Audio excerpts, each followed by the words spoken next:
This is Officer Weathers. I don't usually do this, but the guys asked me if I might read a poem. So here's The Raven by Edgar Allan Poe.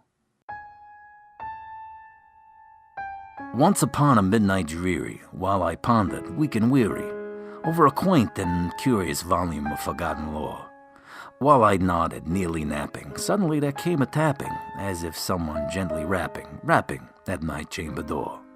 "'Tis some visitor," I muttered, tapping at my chamber door. Only this, and nothing more. Distinctly I remember, it was in the bleak December, and each separate dying ember wrought its ghost upon the floor. Eagerly I wished the morrow, vainly I had tried to borrow from my books surcease of sorrow for the lost Lenore, from the rare and radiant maiden whom the angels named Lenore, nameless here forevermore. And the silken, sad, uncertain rustling of each purple curtain thrilled me, filled me with fantastic terrors never felt before, so that now, to still the beating of my heart, I stood repeating, "'Tis some visitor entreating entrance at my chamber door, some late visitor entreating entrance at my chamber door. This it is, nothing more." Presently my soul grew stronger, hesitating then no longer. "Sir," said I, "or madam, truly your forgiveness I implore. But the fact is I was napping, and so gently you came rapping, and so faintly you came tapping at my chamber door, that I scarce was sure I heard you. Here I opened wide the door. Darkness there, and nothing more."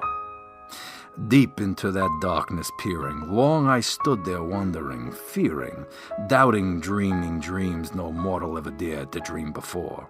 But the silence was unbroken, and the darkness gave no token, and the only word there spoken was the whispered word, "Lenore." This I whispered, and an echo murmured back the word, "Lenore." Merely this, and nothing more. Then into the chamber turning, all my soul within me burning, soon I heard again a tapping somewhat louder than before. "Surely," said I, "surely that is something at my window lattice. Let me see then what thereat is, and this mystery explore. Let my heart be still a moment, and this mystery explore. 'Tis the wind, and nothing more." Open here I flung the shutter, when with many a flirt and flutter in there stepped a stately raven of the saintly days of yore.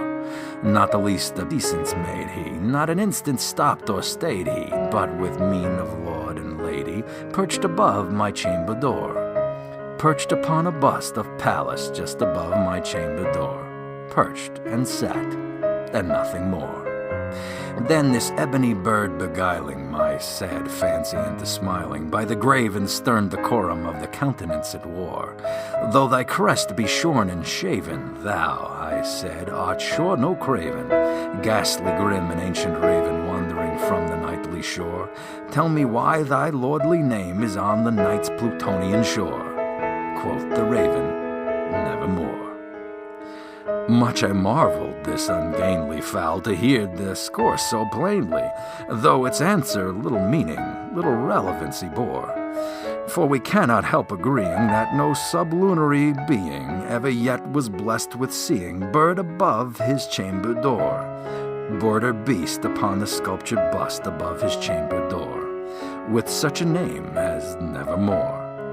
But the raven, sitting lonely on the placid bust, spoke only that one word, as if his soul in that one word he did outpour.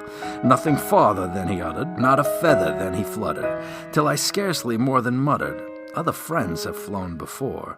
On the morrow he will leave me, as my hopes have flown before." Quoth the raven, "Nevermore." Wondering at the stillness broken by reply so aptly spoken, "Doubtless," said I, "what it utters is only stock and store, caught from some unhappy master, whom unmerciful disaster followed fast and followed faster. So when hope he would adjure, stern despair returned instead of the sweet hope he dared adjure. That sad answer, Nevermore." But the raven still beguiling all my sad soul into smiling, straight I wheeled a cushioned seat in front of bird and bust and door.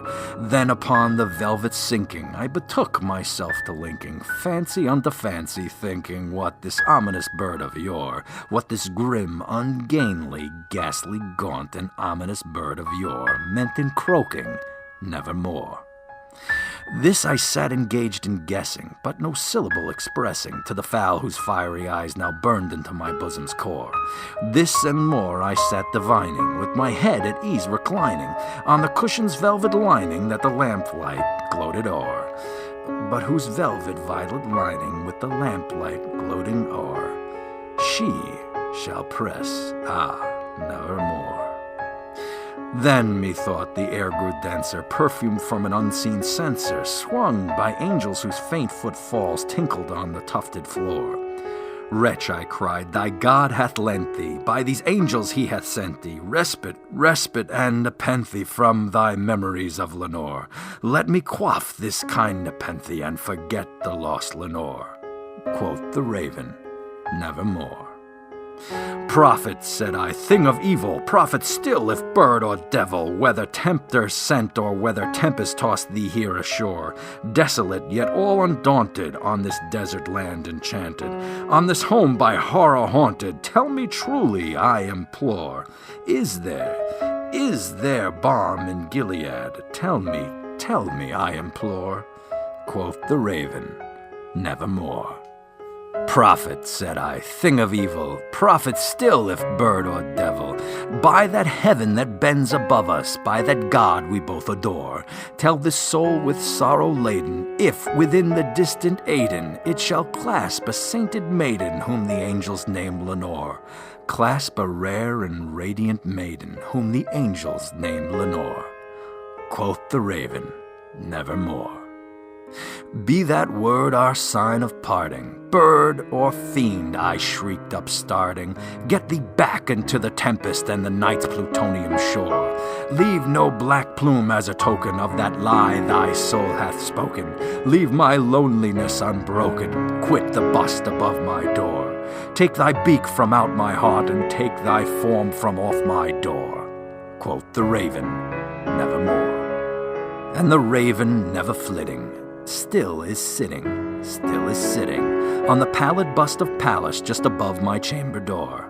And his eyes have all the seeming of a demon that is dreaming, and the lamplight o'er him streaming throws his shadow on the floor.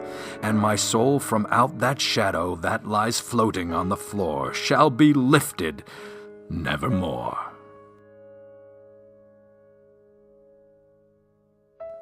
Didn't think I could do it, did you? Eat your heart out, Holmes.